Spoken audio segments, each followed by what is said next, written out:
Tai judame tolyn ir tai bus jau paskutinioji ir tokia ilgesnė diskusija. Matote daug kėdžių, daug mikrofonų. Kadangi Četukas išėjo papietauti, tai aš pristatyti norėčiau Darių Kuliešių, kuris būtent ir moderuos šią sesiją. Jis yra RRT tarybos pirmininko pavaduotojas, turi ilgametę patirtį einant vadovaujančios pareigas nacionalinio saugumo, transporto ir ryšių srityse. Šalia bendrųjų skaitmeninio dešimtmečio tikslų siekimo pastaruoju metu Dariaus dėmesys papildomai orientuotas į elektroninių ryšių sektoriaus atsparumo, saugumo stiprinimą, vartotojų apsaugą skaitmeninėje erdvėje, inovacijas bei pokyčius skatinančių projektų įgyvendinimą. Dariau, prašau, jūs užėmot vieną iš karštųjų kėdžių ir jau Darius pristatys visus likusius svečius, o aš sugrįšiu po sesijos. Labadiena. Iš tikrųjų, ačiū už pristatymą ir labai džiaugiuosi galėdamas pakviesti garbingus ir patyrusios šios panelės ekspertus. Tai gerbiamas Andrius Romanovskis, Lietuvos verslo konfederacijos prezidentas. Prašau. Raivydas Rakauskas, Lietuvos valdybių asociacija, patarėjas ekonomikos ir susisiekimo klausimais. Simonas Černiauskas, asociacija Infobalt, vadovas.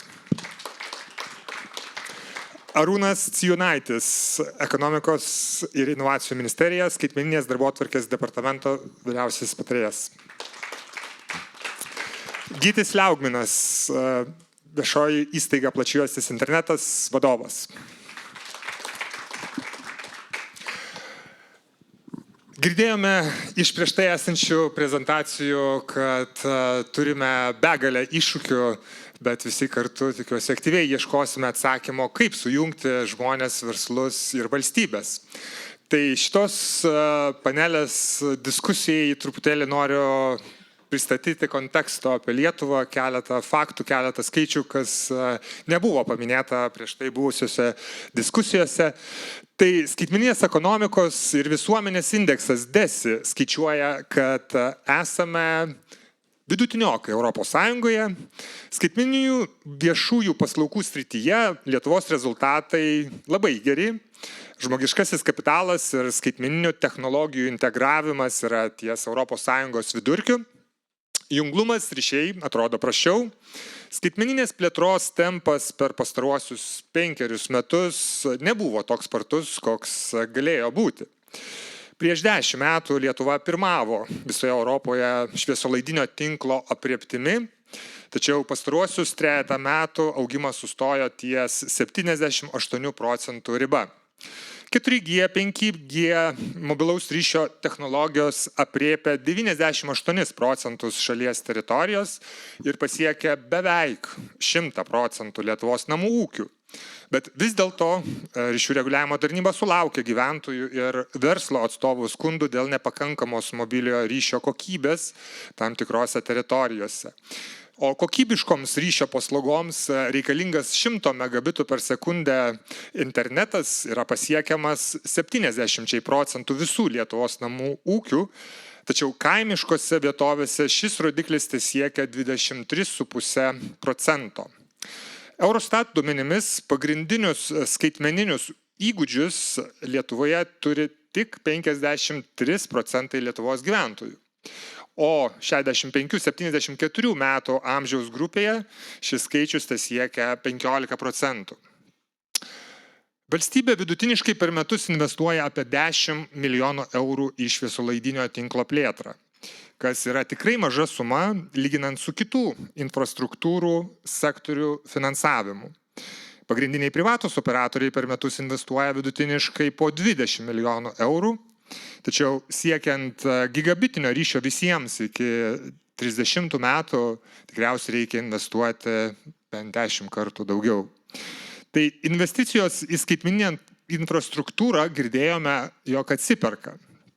Ir visai nesenai skaičiau, ministras Lukas Savickas pasakė, kad jei investicijos į inovacijas, naujas technologijas ir dirbtinį intelektą pasiektų EBPO valstybių lyderių lygį, Lietuva garantuotų savo kasmetinę 1,4 milijardų eurų arba beveik 2% bendrojo vidaus produkto papildomų pajamų dalį ir sukurtų 10 tūkstančių aukštos pridėtinės vertės darbo vietų. Tai be iššūkių turime ir pasiekimų skaitmeninėje ekonomikoje. Pavyzdžiui, Pasaulio bankas GovTech brandos indeksas rodo, kad Lietuva yra 8 vietoje iš beveik 200 valstybių. Europos komisijos e-valdžios pažangos rodiklis sako, kad esame 7 iš 35 valstybių.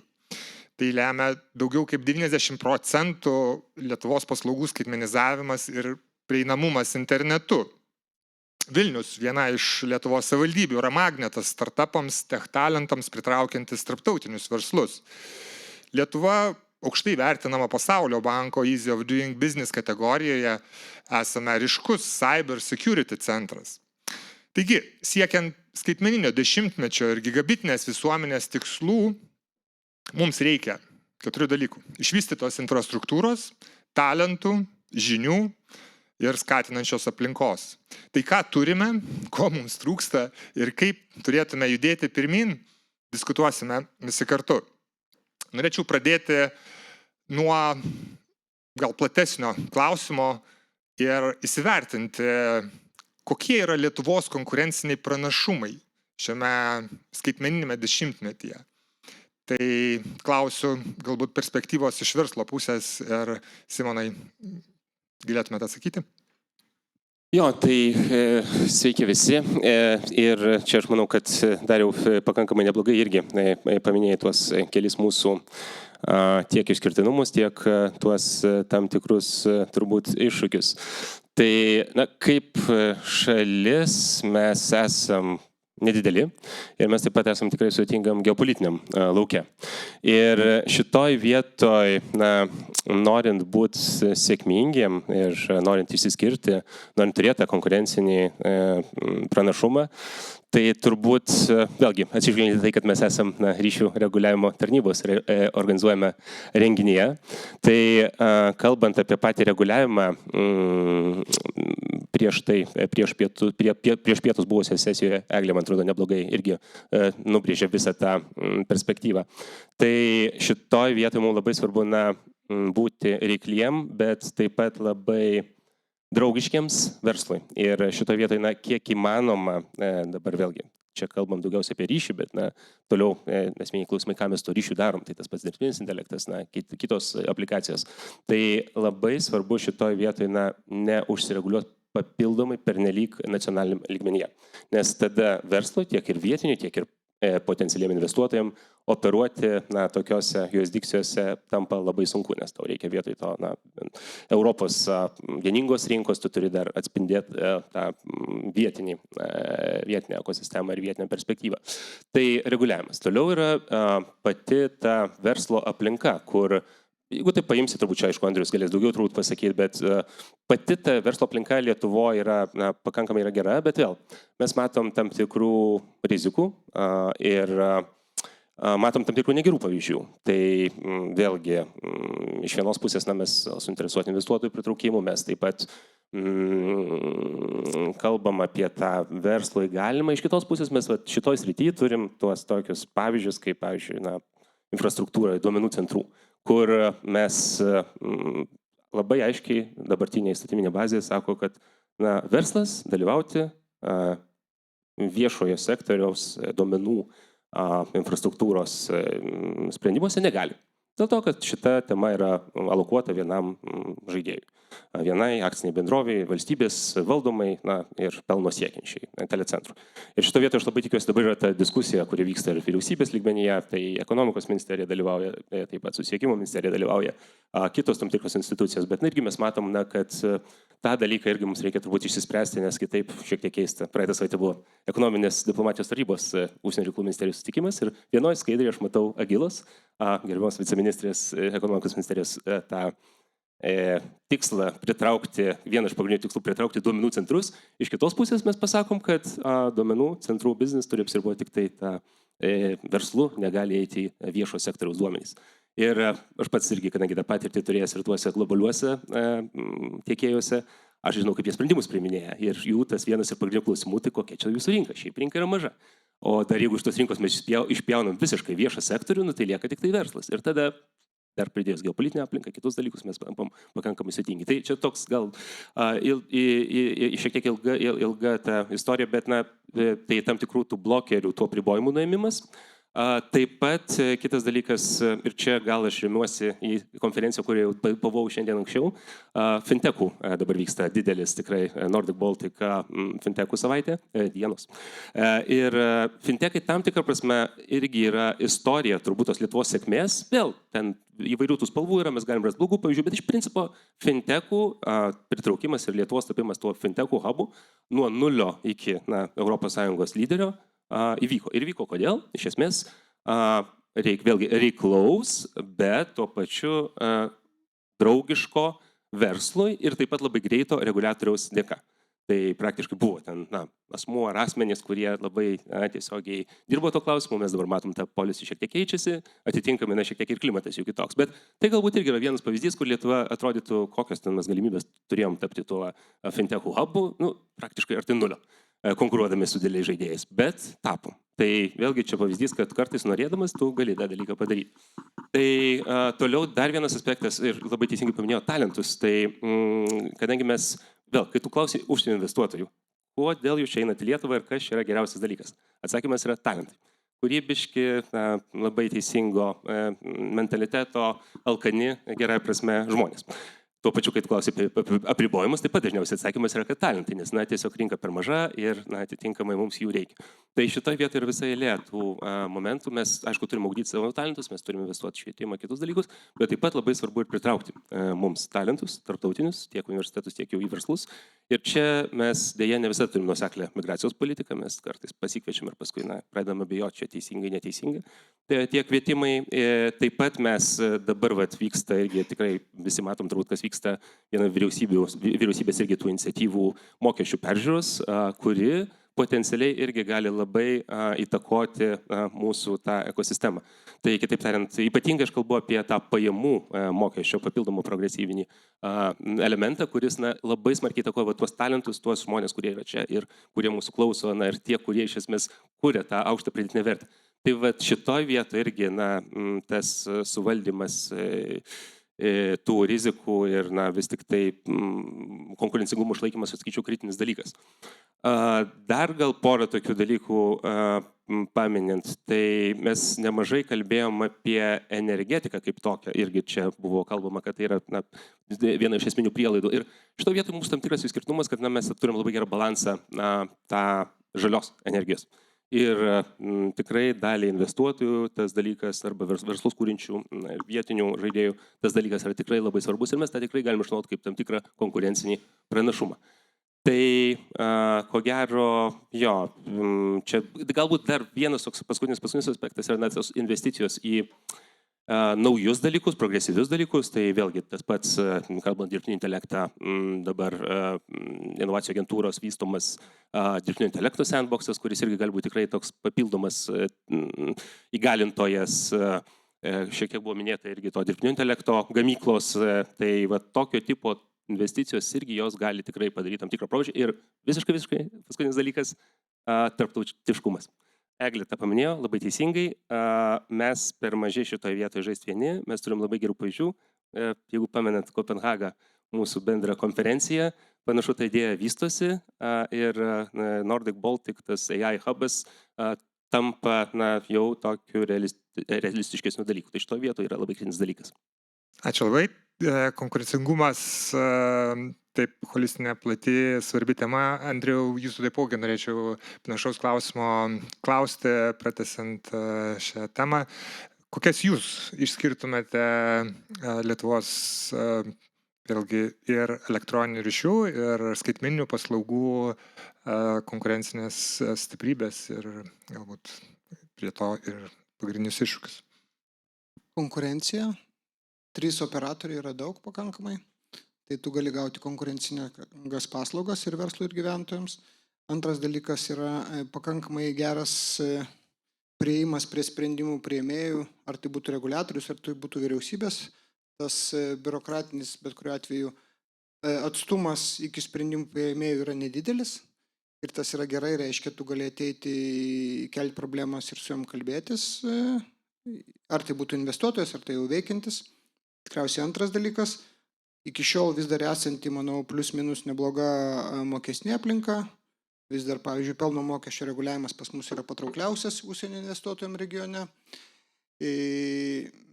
Taip, darbo santykiai yra pakankamai stipriai apmokestinami, bet bet kuriuo atveju, jeigu kalbant apie darbo santykius, tikriausiai, va čia šitų patalpų šeimininkai, kada juokavo, sako, jeigu ne darbo kodekso reforma, mes tikrai nebūtume užsiauginę vienaragių ir 5 procentų iš technologinio sektoriaus, tai darbo santykių reguliavimas. Ir man kažkas tai pasakė, vakar čia kažkas tai sakė, Berlynas yra dabar toks tech-hubas, jo atrodo, jeigu tu nori būti, tu turi būti Berlyne. Ir paklausė vieno investuotojo, sako, jeigu tu dabar žinotum tas, kas yra Berlyne, ar tu ten investuotum, sako, ne. Nes pavyzdžiui, darbo santykių reguliavime ten yra visiška viduramžiai lyginant su mumis. Tai gal tiek galėčiau taip ekspromtiškai greitai paminėti dalykų ir geri žmonės, faini žmonės ir kompetitingi ir tas tikriausiai, kurie darbštus. Viskas super yra. Svarbiausia nesugadinti. Super. Tai verslo perspektyvą girdėjome. Norėčiau dabar kreiptis į gerbiamą Arūną. Ir Arūnai, jūs dabar mūsų panelį atstovaujate politikos dalį ir gal trumpai įsivardinkim vėlgi iš to pačio skaitmeninio dešimtmečio ir gigabitinės visuomenės tikslų, kas šitam artimiausiam laikotarpį politikos atstovams, kurie yra atsakingi už inovacijų ir investicijų pritraukimą ir skatinimą, atrodo ir svarbu. Ir tuo pačiu yra mūsų kaip Lietuvos konkurencinis pranašumas ir tuo pačiu su kuo mes kaip valstybė galėtume lygiuotis, žiūrint į save regione, galbūt Europos Sąjungoje. Jeigu kalbėti apie skaitmeną, tai labiausiai mes mėgstam orientuotis į Estiją, bet jau sakyčiau šiuo metu turbūt Estija kartais netgi atvažiuoja pas mus pasimokyti kai kurių dalykų. Šiaip kalbant apie skaitmeninį dešimtmetį ir apie tai, kur turėtume orientuotis ir kur eina, kas yra tas pagrindas skaitmeninimui, progresui, inovacijom ir panašus dalykai, tai yra, mano nuomonė, tai yra įgalinimas, tai yra sudarimas platformų tam tikrų, tai yra ryšiai, yra čia viena iš tų tokių esminių dalykų, geri kokybiški ryšiai, didelis padengiamumas, švietimas, tai yra mokymas tiek vartotojų, tiek verslų, tiek visų gyventojų, sakysim, nes kol nėra tos paklausos, mes galim labai gerai šnekėti apie ir galim daug investuoti pinigų į optiką, sakysim, ir prie kiekvieno pastato privesti tą optiką, bet jeigu žmonėms tas ir neįdomu, jiems nereikia šitą dalyką, nėra to poreikio. Iš kitos pusės tos platformos sukūrimas, ryšių, technologinių visų dalykų, plus žinių pakankamas turėjimas įgalina verslui irgi inovuoti, naudotis tomis technologijomis, nes jeigu, kaip sakau, plytas minkome kojomis, tai mums nereikalingas tas internetas, ne? Bet jeigu jau kažką pradedam, žinom, kaip pasinaudoti tomis technologijomis ir padaryti geriau, tada atsiranda ir tas poreikis visas. Ir tame tarpe dirbtinio intelekto naudojimas, dirbtinio intelekto vystymas. Aš apie vystymą galbūt biški, kaip čia rezervuotai sakyčiau, bet naudojimas turbūt tai yra toksai viena iš tokių didelių galimybių, kur tikrai galima padaryti didelį proveržį. Tai, manau, tiek ir dar jeigu kalbėti apie reguliatoriaus arba iš mūsų ministerijos, iš viso, jeigu kalbėti apie vyriausybės programų ir apie šiuo metu minimą, labai daug šnekama apie biurokratijos mažinimą, tai jeigu taip žiūrėtum, vienintelis būdas biurokratijos mažinimą, tai yra mažinti reguliavimą. Reguliavimas būtent ir skatina tą biurokratiją visą. Ok, tai apie reguliavimo efektyvinimą. Turėsime galbūt dar galimybę pratęsti diskusiją. Tuo pačiu klausimu norėčiau kreiptis į gerbiamą Raivydą, būtent iš savivaldybių asociacijos perspektyvos, iš Lietuvos savivaldos pusės, būtent ką jūs įvardintumėte kaip būtent savivaldai svarbus tikslai bendrame šitame skaitmeninėme dešimtmetyje. Taip, tai turbūt, kai kalbam apie savivaldybės, tai yra toks nuėjimas nuo tų visų globalių didelių dalykų, apie kuriuos kalbėjo kolegos, iki tų leidimukų išdavimų kur nors savivaldybės kabinetuose, ar ne, nes vis tiek tai yra, kaip sakyti, daugiau ūkinių reikalų, arčiau žmogaus esančių problemų atstovavimo, tai nekalbu apie visas savivaldybės, bet vis tiek dažniausiai yra vyraujantis tas pragmatinis, labiau praktiškas požiūris iš tos dalykus ir galbūt taip globaliai šitais klausimais ne visada yra pagalvojama ir čia prieš tai buvusime pranešime gerbiamas Ramūnas įvardijo tuos iššūkius, su kuriais susiduria ryšio operatoriai, bendradarbiaudami su savivaldybėmis ir kitomis valstybės institucijomis. Ir aš prisipažinsiu, gavęs pakvietimą į šitą diskusiją, gavau taip pat tą visą puokštę problemų, su kuriamis susiduria ryšio operatoriai, sąveikaudami su savivaldybėmis ir giliai atsidusau ir galvojau, turim rimtų reikalų. Ar čia buvo naujienos? Tai natūralu ir turbūt be kurį sektorį durtum, visi, kurie sąveikauja su savivaldybėm, valstybėm, institucijom, turėtų turbūt vis tiek pasakyti ne tik gerų žodžių, bet ir iššūkių, su kuriais susiduria. Tai yra absoliučiai turbūt natūralu ir natūralu dėl to, kad taip, ryšio operatoriai turi viešai interesą užtikrinti kokybišką, nepertraukiamą ryšį ir jų misija yra užtikrinti šitą viešą interesą.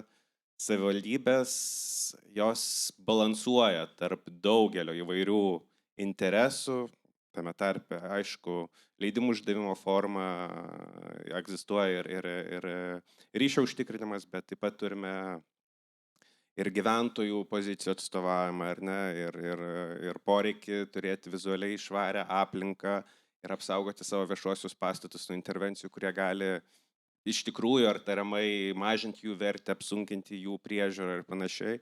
Ir iš tikrųjų tai yra tas toks nuolatinis balansavimas, kuris galbūt ne visais atvejais pavyksta tobulai ir tam tikrais atvejais galbūt turim ir tų pagristų ryšio operatorių nusiskundimų, bet iš kitos pusės, tos kitos perspektyvos, tų kitų viešųjų interesų atstovavimas, jisai negali būti visiškai nustumtas į šalį, nes savivaldybėse vis tiek dirba tarybose mero vaidmenyje žmonės, kurie išrinkti atstovauti tų bendruomenių interesus ir jie yra nuolatos ant to lyno bandydami išbalansuoti, kad ir tą ryšį gautų, bet kad ir ten pas nieką kieme nestovėtų tos bazinio ryšio stotis, kurios gadintų jiems gražų vaizdą į kokį tai mišką ar gatvę. Pas kaimyną, kad nestovėtų pas jį, jeigu kieme stovi, tai jisai pajamas gauna, tai jam viskas gerai.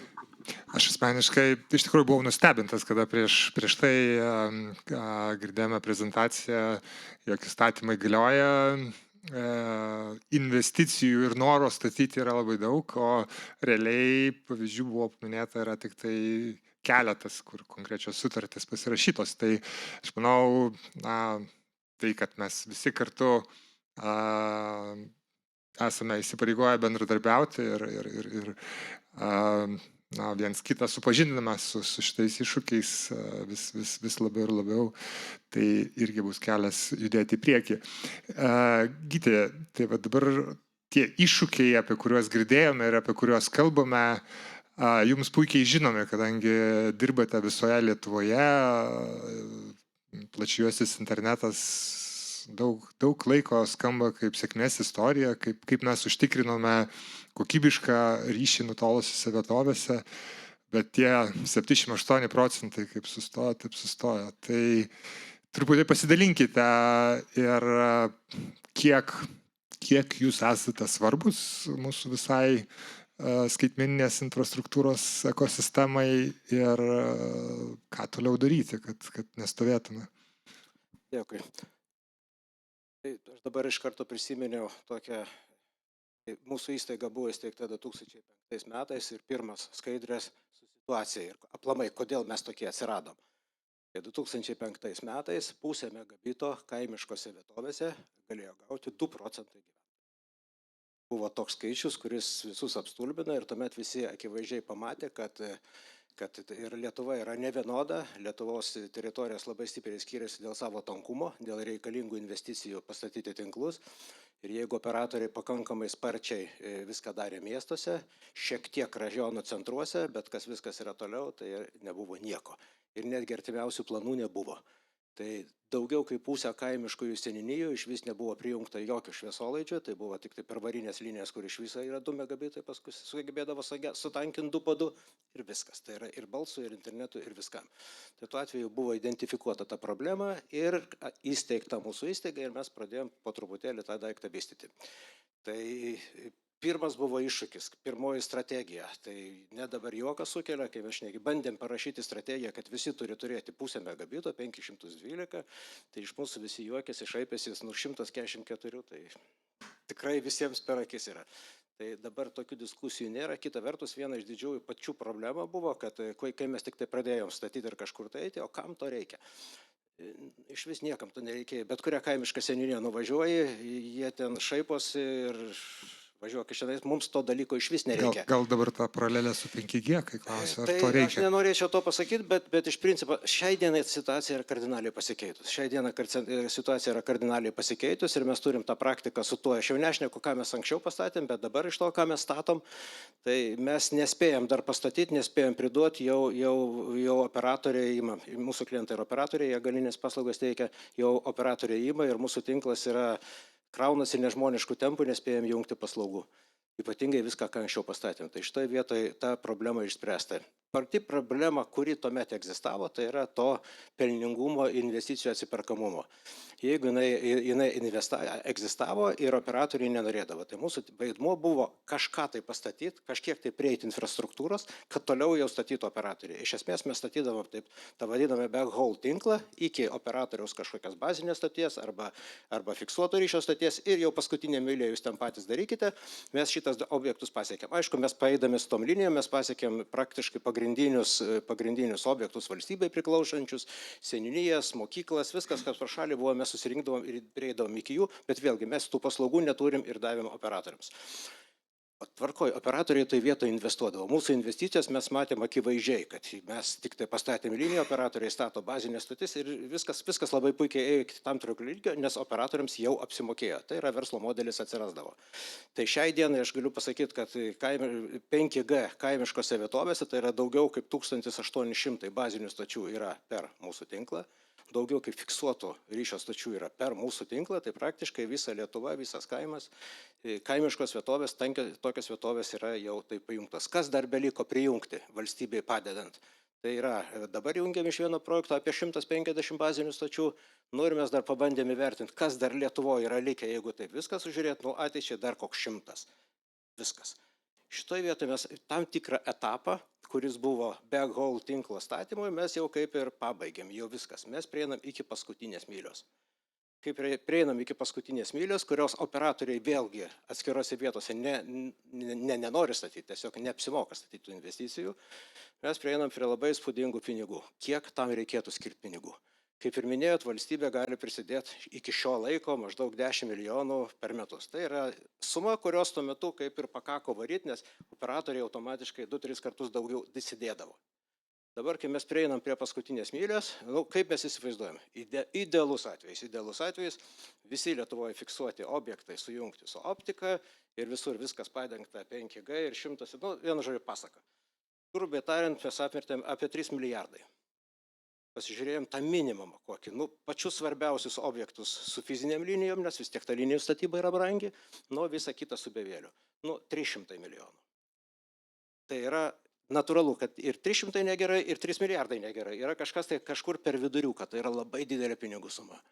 Tai va šitoje vietoje valstybė yra susidūrus prieš sekančią etapą, kad norint žengti tolin, jau tas per vieną abonentą, kaip mes sakom, namų ūkių prijungti ar kažkiek, jau darosi problematiška. Tai vadinasi, šiai dienai turi atsirasti sulik paskutinė mylė kažkoks tai naujas finansavimo modelis ir ką mes akivaizdžiai matom, kad prie to dalyko turi prisidėti. Natūralu, kad tai yra valstybė turi padėti, natūralu, kad operatorių tam tikras indėlis turi būti ir natūralu, kad tai turi būti paskutinio vartotojo.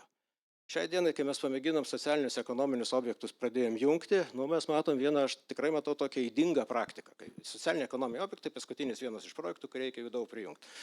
Tai ateinam prie kaimiškose vietovėse, labai dažnai ten privačios valdos, pakankamai didelės, ateinam iki ribos, ir tas savininkas sako, šaunu, kad čia jūs atėjot nemokamai, viskas labai gerai, tai jūs man tik tai ne iš šitos pusės namo, iš kitos pusės atstodinat žolytę, sutvarkot gerbuvį ir viskas bus labai puiku. Ar tikrai norint to siekti, reikia tokius dalykus daryti. Mano supratimu, tai reikia šiek tiek pagalvoti tą metodiką, kad jau įtraukti visas tris pusės, kad visi trys investuotų, visi gautų atitinkamą kompensaciją ir būtų tam tikra paskata. Tai matyti yra vienas tokio dalyko. Natūralu, kad kitas daiktas yra, tai yra mažinti kainą. Dabar optikos statybos kaina. Kai pradėjom, labai įdomiai specialiai pasižiūrėjau skaičius, kai 2005 metais 1 kilometras vidutiniškai mus kainavo 17 litų. Ne 17 litų, kai 1 metras kainavo 17 litų. Čia iš 1000 kilometrų paėmus. Dabar vidutiniškai šiai dienai, ką aš matau, tai apima ir visus, grina vidurkį, tai ir movas, ir visus dalykus apima, aišku, mes movų daugiau statom, bet tai yra virš daugiau kaip 20 eurų, 22-23 eurai. Tai mes galim įsivaizduoti, kiek tos statybos optikos yra išbrangusios. Natūralu, kad noras yra jas kažkaip atpiginti. Biurokratinės procedūros, tai apie bokštus aš jau net nenoriu šnekėti. Mes bandėm gauti kaip valstybei priklausantis leidimus operatoriams pastatyti bokštus. Tai mes aplamai Lietuvoje buvome identifikavę, kad reikia pastatyti daugiau kaip 1000 bokštų, idealiųjų atveju, kad viską padengti. Tai natūralu, kad tokių iliuzijų nebuvo ir pinigų nėra. Tuo metu mes sakėm, bandom gauti 230 kelis, ten beveik 240 turim konkrečių vietų, su galimybė sviruoti ten 1 kilometrą į šonus, ir mes jos kaip nors gauti leidimus. Tai nepraėjo 2,5 metų ir mes gavom 95, visur kitur mus išmetė. Mes priklausom valstybei. Dauguma valstybinė žemė. Tai yra iš tikrųjų, ne vėl tai kaip operatoriai sako, tai yra tikrai didelė bėda ir šitoje vietoje tas kainas reikėtų mažinti. Tai aš įsivaizduoju, kad yra daug tokių procedūrų. Savivaldybės aš irgi net nenoriu tas detalės eiti, nes kiekviena savivaldybė tai yra atskira Lietuva, su savo, nors įstatymas vienas, bet traktavimas visko yra visiškai skirtingas. Ir kiekvienas gali, net ir tą pačią paimti nacionalinę žemės tarnybą, kiek jie turi skyrių, tiek skirtingų sutarčių. Visi dirba teisininkai, visur skirtingų sutarčių yra pasirašomas mumis. Tai yra toks dalykas. O mes dirbam visoje Lietuvoje ir mes matom tas didžiulės problemas. Tai taip, natūralu, kad tai reikia mažinti tą biurokratiją, mažinti kažkiek tai. Bet tai tikrai mes nesumažinsim ten 2-3, sumažinsim 10%, 20%, kad bent jau nedidėtų jinai. Ir tai būtų labai gerai. Bet kokiu atveju, tai apie tą finansavimą reikia pradėti šiek tiek galvoti, nes mes jau įžengėm į paskutinę mylę.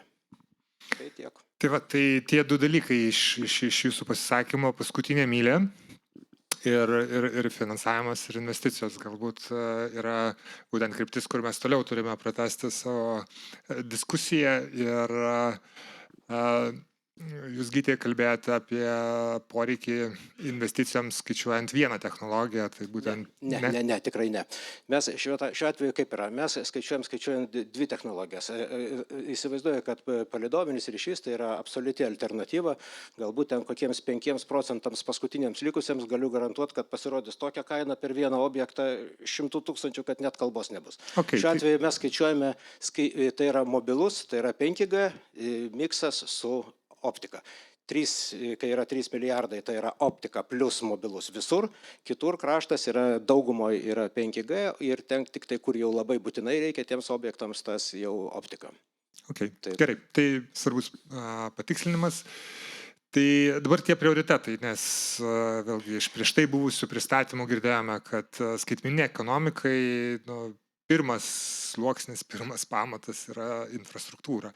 Ir tai infrastruktūrai, mes čia minėjome jos skirtingus komponentus ir ryšiai 5, 6G ir debesyje ir, vienu žodžiu, išmanieji kompiuteriai, tai optiniai tinklai. Kur yra tie prioritetai, nes pinigai yra poreikis investicijom labai didelis ir nėra galimybės visko, ko nori čia ir dabar padaryti.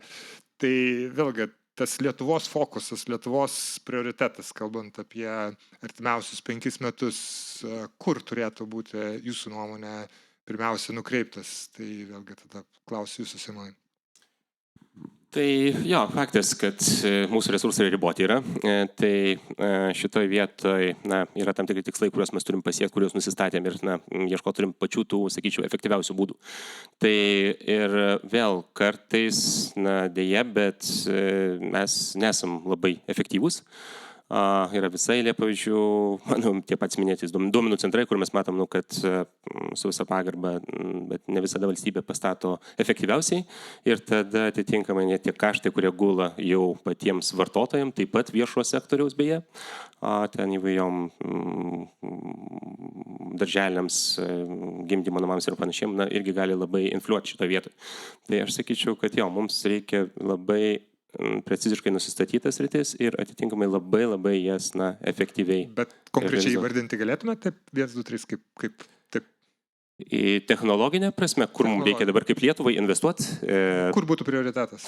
Tai aš sakyčiau, kad bet kokiu atveju dirbtinio intelekto tam tikri elementai yra kritinis dalykas ir tą užtikrinti gali per tuos infrastruktūrinės investicijas, taip pat tą gali užtikrinti per debesiją. Tai čia toliau tada pats tas debesijos kaip tokios irgi vystymas yra kritinis dalykas. Ir čia vėl tai tiesiogiai siejasi su ir saugumu. Tai nėra tik tai papildomos paslaugos, tai yra ir tas Lietuvos atsparumas kaip toks skaitmeninės, jeigu kažkas nutinka. Tai turime šią tam tikrą infrastruktūrą čia Lietuvoje, bet mums reikia ir užsitikrinti tuos atvejus, tuos nutolusius taškus, tas ambasadas, kurios veiks tuo atveju, jeigu vis dėlto čia tam tikrai pažeidimai bus. Ir čia nebūtinai net karas, čia gali būti kur kas paprastesni dalykai, atsimenam tą registrų centro turbūt atvejį, taip pat yra kitų diversijų ar kažkokių pažeidimų tikimybė. Tai negalime mes visko laikyti čia tik tai Vilniuje, ten tose 4 vietose. Tai sakyčiau, kad labai svarbu. Satelitinis ryšys taip be abejo yra brangu ir kaip tas padengimas yra sudėtingas, turbūt sudėtingai įmanomas, bet kažkokį vėlgi tam tikrus pačius kritinius taškus turėti aukščiausio lygio ten vyriausybės pareigūnam, to turbūt irgi vis dėlto reikia.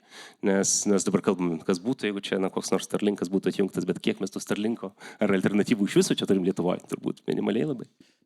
Okay, ačiū. Andriau, jūsų nuomonė, vėlgi Lietuvos riboti investicijų resursai, kur turėtų būti nukreipiami kaip prioritetas? Tai pirmas prioritetas, kad valstybė savo turtą nemarinuotų, aš kalbu apie dažnius, o paleistų rinką. Aš žinau, kad jūs pateikėt viešai konsultacijų plėtros planą, kolega iš Telios pristatinėjo 700 dažnius, bet aš pamenu, kad dabar, teisingai pamenu, kažkaip tai 3500 dažnių, man atrodo, plane nėra minimo. Tai tas yra labai svarbu ir aš suprantu, kad čia ne nuo jūsų priklauso, kad čia valstybės, bet valstybė turi, jeigu netikisi iš operatorių kažko, tai turi paleisti šitą resursą, kuris yra tikriausiai beje svarbiausias operatorių resursas. Antras dalykas, kuris yra labai svarbus, ką mes kalbam apie plačiai juostį, iki šiol buvo praktika, kuri vis dėlto bent dalies rinkos yra kritikuotina, kada buvo prijunginėjimas plačiai juostis iki trečiųjų šalių artimiausių taškų. Ir tai reiškia, sudaro tokią situaciją, kad vis dėlto rinkoje tu nediversifikuoji. Tai vienas iš sprendimų, kad vis dėlto galvojant į ateitį, kad tai galėtų būti keletą taškų prijunginėjimą, tai yra ir su saugumu susiję dalykai, ir su pasirinkimo galimybė, nes vis tiek rinkoje yra veikiančių didmenininkų, taip vadinamų, yra daug. Ir kol kas ta praktika, kada jie artimiausia, aš suprantu, kad ekonomiškai čia buvo ekonomiškai vertinama, bet iš tokios konkurencijos tikriausiai tas taisytinas dalykas. Dabar trečias dalykas, kuris yra tikriausiai svarbu, čia apie biurokratiją visi kalbėjo, čia aišku nėra technologinis dalykas, bet pagaliau reikia susitarti, kad bokštas jeigu elektros stulpas yra infrastruktūros statinys, kuriam nereikia leidimo, tai tas pats yra su bokštu. Nes kažkaip tai vis tas matymas, kad jeigu pas tave operatorius ateina, tai jisai čia privatininkas, kuris nori nulupti nuo tos pinigų ir dėl to aš jam neleisiu daryti. Ir net kada valstybė ateina, tai tas pats galioja. Na, tai tas kolegų pavyzdys iš Telijos dėl servitutų, čia skandalingas iš viso dalykas. Valstybė nusprendė, Seimas nusprendė servitutai ir dabar operatoriai teismuose su savivaldybės įmonėm. Nesako, kad ne. Sako, jeigu jums nepatinka, eikite į teismą ir viskas, jau ten 3 metai. Ir šiaip čia skandalinga ir čia iš tikrųjų net asmenės atsakomybės klausimas. Kaip tu gali, valstybė pasakė, Seimas pasakė, kad servitutas dėja, taip yra priimti tokie įstatymai ir viskas. Ir čia jau net neturi reikšmės, aš suprantu, ar valstybė ar privatus ateina, viskas. Jeigu, nes visi supranto ryšį kaip kažkokį tokį kaip orą. Kada jo nėra, tada yra problema. Čia vidaus reikalų ministras buvo atėjęs, mes turėjom susitikimą ir sako, aš buvau, kada Vilniaus rajono savivaldybės administracijos direktorius, ten vienu momentu pas mane buvo trečdalis savivaldybės dingo ryšys, sako, aš turiu problemą, ten neveikia.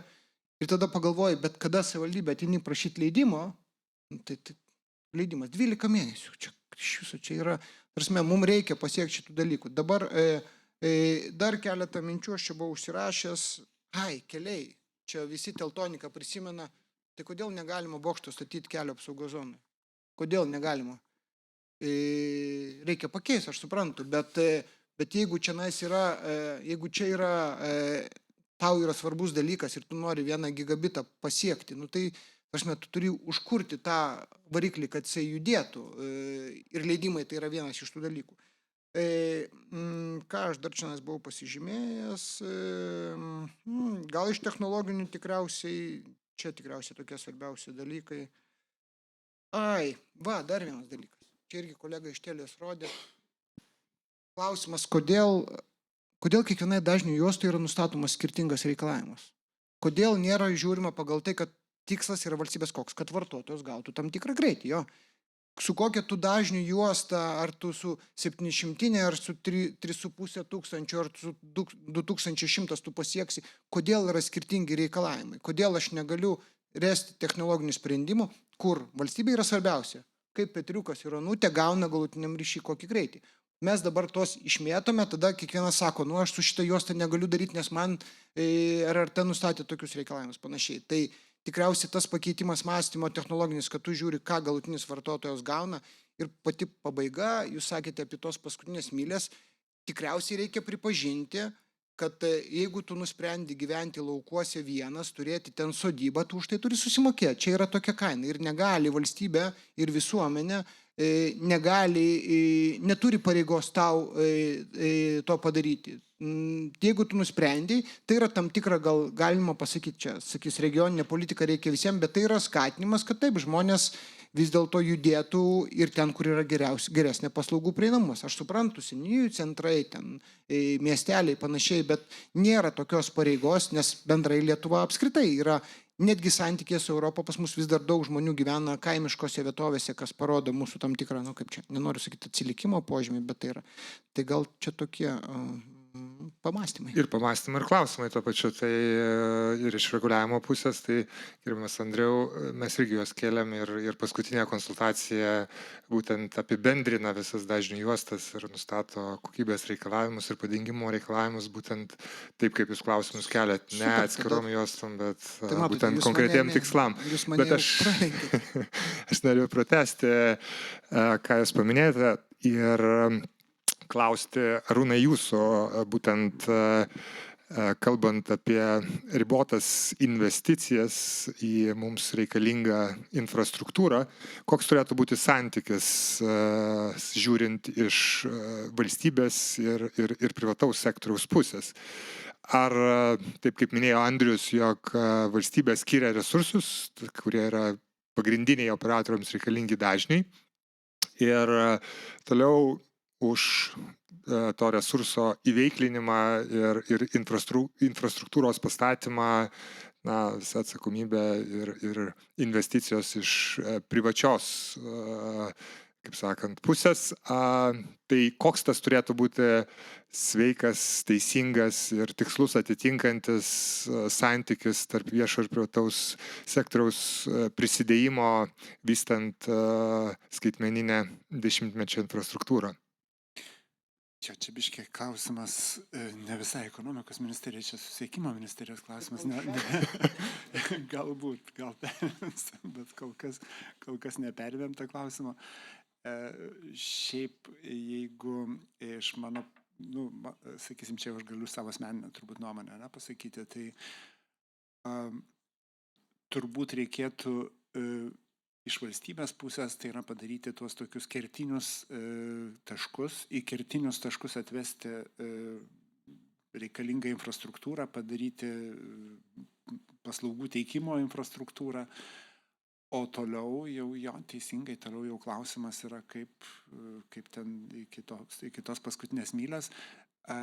Nors šitą vietą galiu pasakyti, DESI indeksas, skaičiuodamas būtent connectivity rodiklį, jisai vertina, mes visą laiką, kaip Lietuva, sakom, pas mus 5G labai gerai viską padengia, mes čia visi labai laimingi su to ryšiu, bet jie vertina būtent optikos prieinamumą, pasiekiamumą. Nebūtinai turi būti įvesta, bet, ta prasme, kad aš turiu galimybę prisijungti. Tai taip, mes šitoje vietoje turim tą tokią biškį dilemą, ypač jeigu kalbam apie vienkiemius arba nutolusias vietas.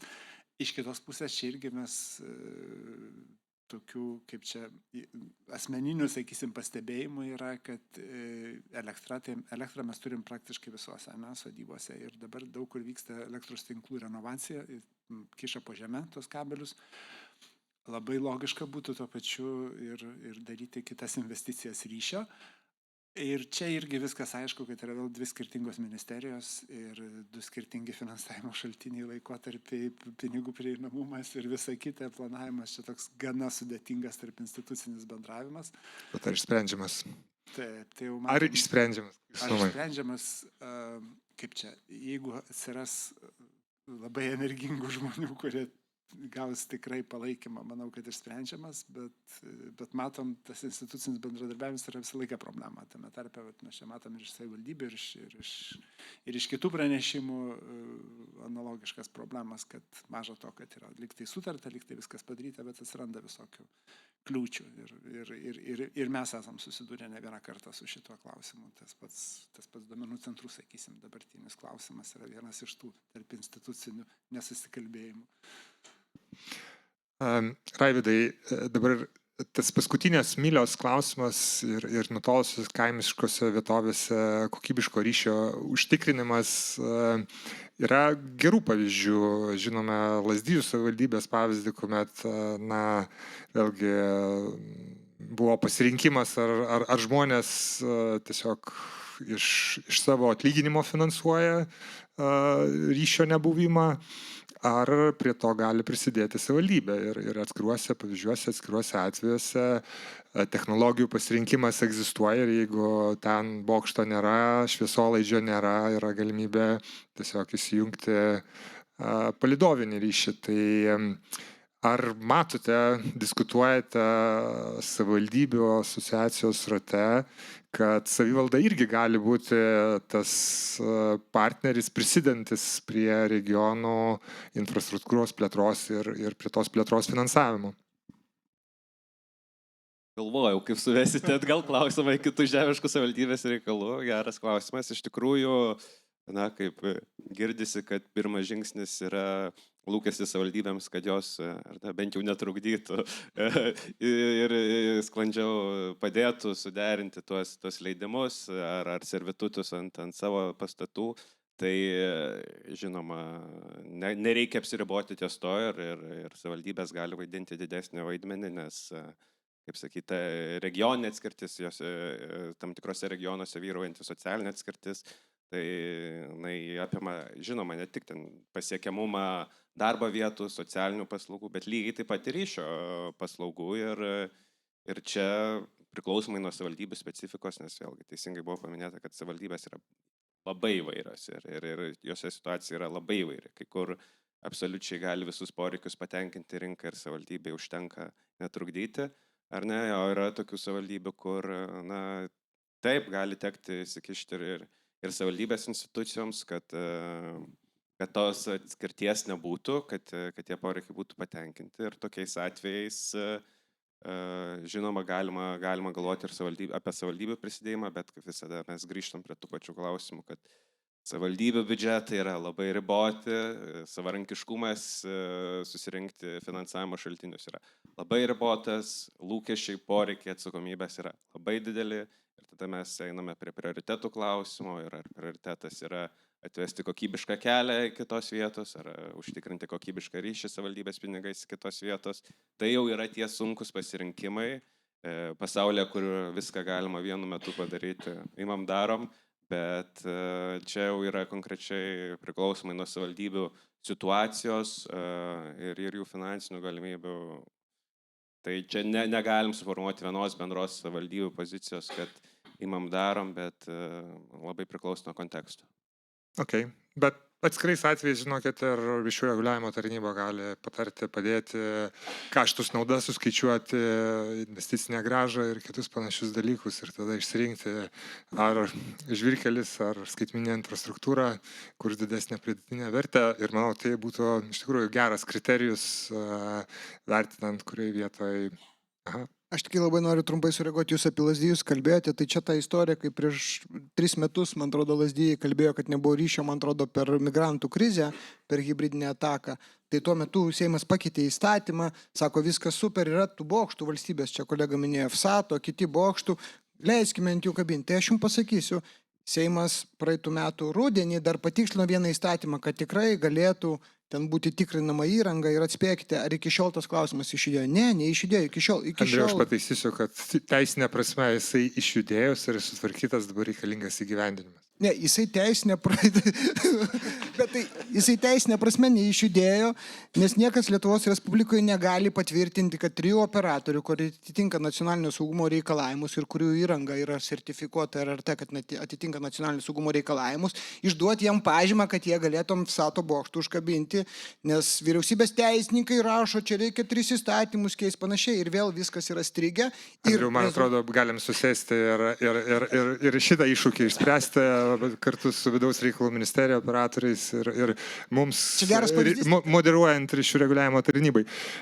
Laikas senka, svarbi tema yra atsparumas, saugumas, parengtis krizėms, ekstremaliams situacijoms ir čia mūsų tarpe labiausiai patyręs žiūrėkite į jūs. Tai pasidalinkit patirtim, kadangi esate daug investavę į jūsų tinklo parengti tiek elektros energijos sutrikimams, tiek nežinau, visoms kitoms įmanomoms grėsmėms. Tai labai neišsiplenčiant, bet fokusuojantis tiek savo, tiek kitiems rinkos dalyviams, kas yra svarbiausi dalykai, kuriuos artimiausiu laikotarpiu paslaugas teikiantis, elektroninių ryšių paslaugas, skaitmeninės paslaugas teikiantis subjektai privalo pasidaryti. Nesvarbu, vienu žodžiu, prioritetus dėliojant krepšelėje, bet šitas dalykas yra privalomas. Dėkui, tai natūralu, kad tai yra ypatinga svarba, ypatingai tas tinklo lygiais, jeigu kylant į viršų, jeigu šnekant apie tarptautinį lygį, tai čia aplamai net nėra kalbos, jisai turi veikti visą laiką ir kažkokius dalinimo mechanizmai, rezervavimai turi būti ir kuo daugiau linijų. Šnekant apie kamieninį, irgi analogiškas variantas, bet čia ypatingai didieji operatoriai tą visą reikalą sprendžia, jie pas save turi užsidubliavę ir susidarė žiedus, analogiškai ir mes turim pasidarę. Bet kas atsitikus dienai X tai yra vienas klausimas, bet netgi mes matom, kad iš tos patirties vyksta geresnė, stipresnė audra ir mes turim linksmąją dalį Lietuvos kažkaip tai. Tai jeigu iš tokios bendros statistikos mes paėmėm, mes turim apie 12 000 km optikos savo, dar 3 beveik tūkstančius namuojamės, esam visose kaimiškose seniūnijose, visur, tai yra mūsų tie 770 tokių ir aktyvių taškų, kurie jau turi įrangą, turi savo kažkokią tai tą vietą, kurios reikia prisižiūrėti.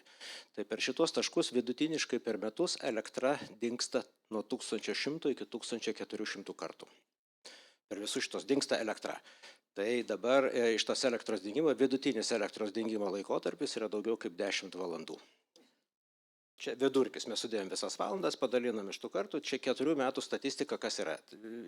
Mes šnekame apie Lietuvos kaimiškasias vietovės, tai yra ne miestai, čia yra kitaip.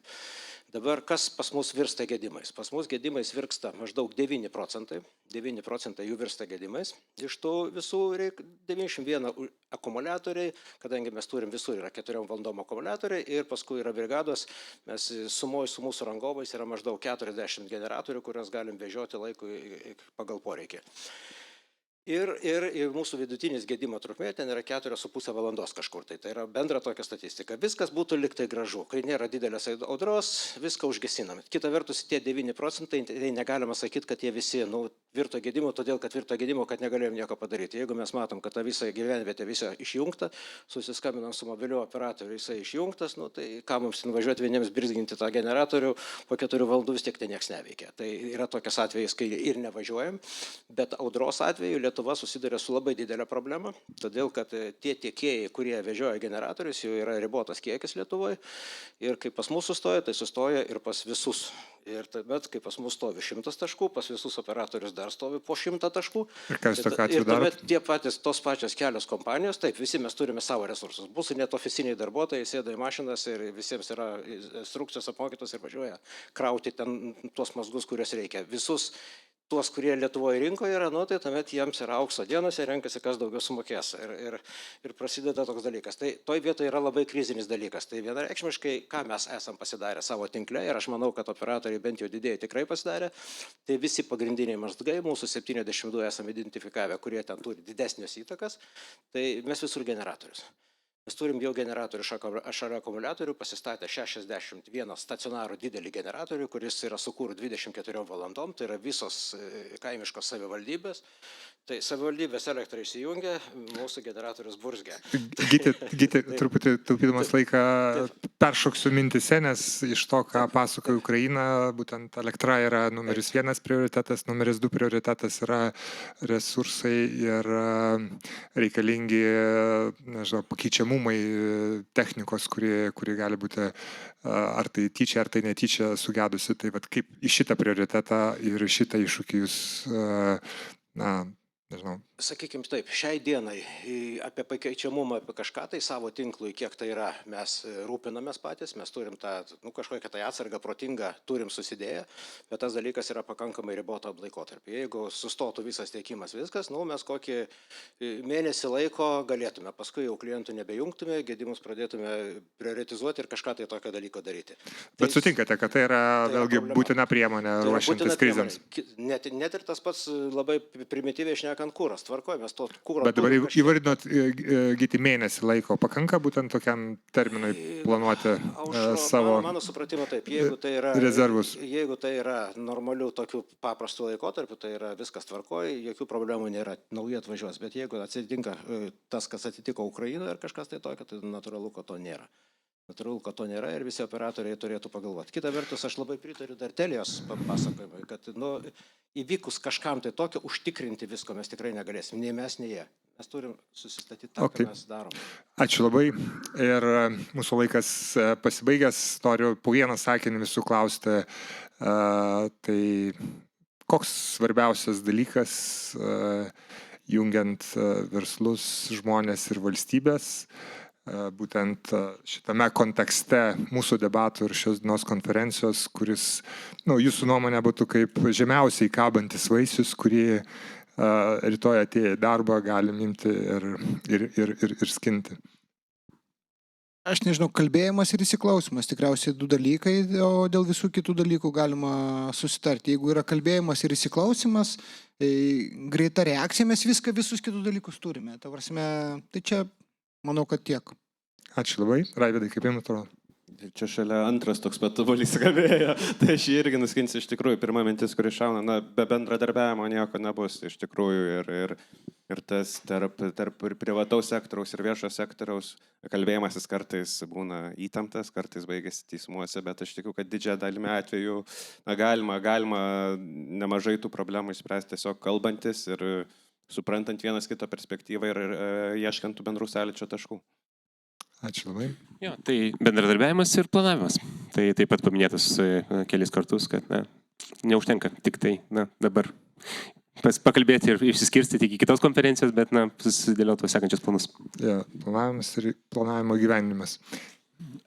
Aš sakyčiau, pasitikėjimas ir turbūt mažiau ieškojimas, kas ko nepadarė, bet pačiam kažką tai daryti. Ačiū labai, Gyti. Aš atkreipčiau dėmesį bendradarbiavimas ypatingai su savivaldybėms. Sakykime taip, labai paprastai šnekant, kad nieks netrukdytų statyti, tuomet aš manau, kad ir tiek operatoriams, tiek mums būtų žymiai lengviau. Tai Raivydai, daug akių ir žodžių į jūs buvo nukreipta, bet manau ne tik į jūs, į mus visus kartu. Tai ačiū labai už diskusiją. Manau, tikrai esate verti plojimų.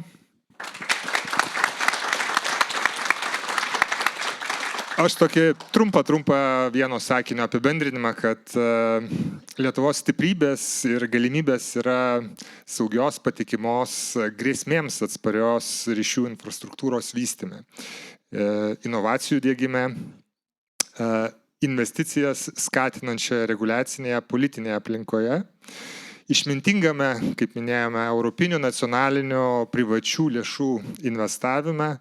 Ir visa tai tikrai gali kurti puikias galimybės Lietuvai būti skaitmeniniu lyderiu pasaulyje. Ačiū labai.